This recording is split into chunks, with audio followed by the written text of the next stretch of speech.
It's lights out again. And 18-year-old Andrea Padiachi has to improvise in order to make sure she gets in some study time. I try to use candlelight to see my work and try to understand it, but it's not very clear. I also wake up very early in the mornings, like 3 or even earlier than that, trying to learn, to make sure the lights are on so I can learn.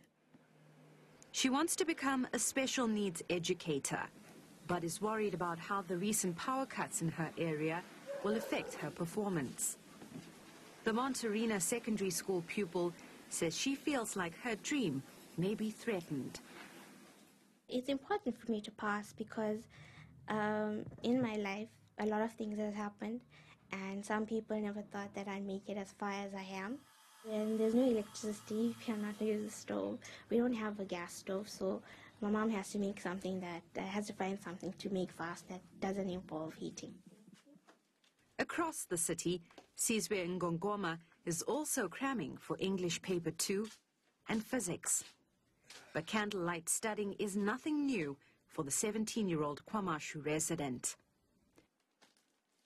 Every morning you have to wake up with cold water and stuff, you know, and you find it difficult to eat sometimes because you just come up with some sense and just go buy some fried chips and one loaf of bread. For Ngongoma, his siblings and many others in this informal settlement, electricity is a luxury they only dream of.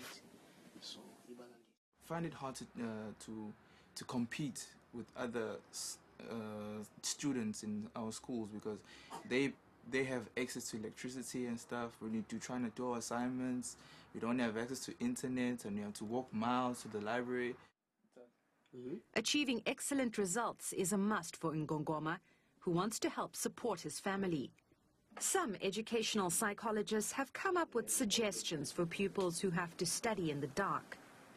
Do not leave heavy, complicated studying for the evenings. Remember that power outages can create more stress for those who do not know their work. Be mindful that exposure to nighttime light from devices suppresses the production of melatonin, a major hormone that controls sleep and wake cycles.